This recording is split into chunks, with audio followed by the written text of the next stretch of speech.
People must have laughed at Noah throughout that 120 years. They must have mocked him and made fun of him. You can just imagine them saying, look at that crazy man, that big thing that he's building behind his backyard. He's telling us that God's going to destroy the world. He's crazy, he's mad. And I can just imagine the kind of labels that people put on Noah.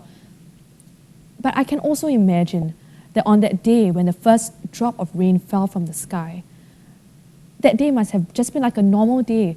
And I can just imagine that there were probably kids outside playing in the open field. And maybe they felt the first drop of rain and they're like, and they look up to the sky and they're like, hey, what's that just fell from the sky? And then one more drop would fall and they're like, hey, there's water coming from the sky. I can just imagine kids running in to tell their mom, mommy, there's water falling from the sky. And I can just imagine them dragging their moms out into the field and showing their mom that they weren't lying and that this was true. And the mothers would probably be like, what crazy thing is my son telling me? And the mom comes out and then she realizes, yes, there is water falling from the sky. And just like any kind of rain, at first it starts like a drizzle. And there's a puddle, kids are playing in it. Kids love mud. And I can just imagine all the people in the neighborhood, in the kampong maybe at that time, and they're playing in the mud and rolling the mud, and they're just enjoying the water that is falling from the sky. Everybody being amazed, and everybody was just so excited about this new thing that was happening. But then the rain got heavier and heavier. From a drizzle, it became more than a drizzle. The wind blew, and then suddenly they realized, hey, it's so heavy that I can't see the person next to me. And then the words of Noah came flooding back to their minds, and they realized, this is the flood. This rain is not going to stop. It's going to get heavier. And Noah, and everything that Noah said, it's going to happen. And at that time, I can just imagine all their excitement and all their happiness and all their fun just dissipate. And they realize, this is the flood that Noah was talking about. And I can imagine all of them, when that realization hit, they would start running to the ark. They all knew where the ark was. It was right next to Noah. Everybody knew where the ark was. I could imagine people just running to the ark, banging on the door. Noah, let us in, let us in. We believe you now. We see the water that's falling from the sky. We believe you. We want to come in. We want to be saved. And you know what? I believe Noah would have opened the door to let all of them in if he could. But the problem was, Noah couldn't. Noah could hear the bangings on the door, the scratching on the door, the cryings. Noah, forgive us. We are sorry we didn't listen to you. Let us in. But Noah couldn't open the door. Because the Bible tells us that God was the one who shut the door of the ark. God will always give us a window of mercy and a period of grace. But this time period will always come to the end. And at the end of this time period, judgment will be poured out. And when God shut that door, that period of mercy and grace ended together with it. And so even though Noah wanted to open that door, he couldn't, because God had shut the door.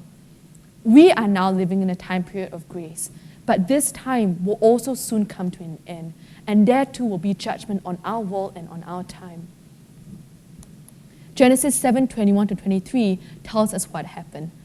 And all flesh died that moved on the earth, birds and cattle and beasts and every creeping thing that creeps on the earth, and every man, all in whose nostrils was the breath of the Spirit of life. All that was on the dry land died. So he destroyed all living things which were on the face of the ground, both man and cattle, creeping thing and bird of the air. They were destroyed from the earth. Only Noah and those who were with him in the ark remained alive. Everything died. Only those things that were in the ark remained alive. After 40 days, the flood subsided, and the ark landed on a mountain called Mount Ararat. And it was here that God made a covenant with Noah. Genesis 9:12-17 tells us about this covenant. And God said, "This is the sign of the covenant which I make between me and you, and every living creature that is with you, for perpetual generations.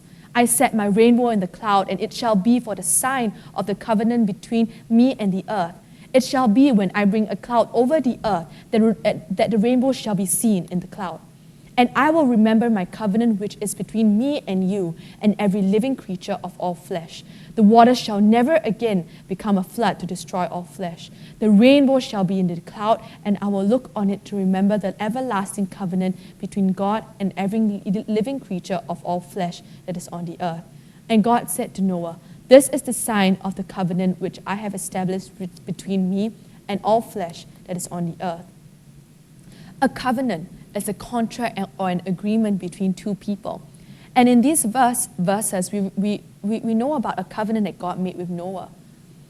In our present day, to show an agreement to the conditions of a legal contract or covenant, the parties will have to sign their names, symbolizing their acceptance to the terms and agreement of the contract.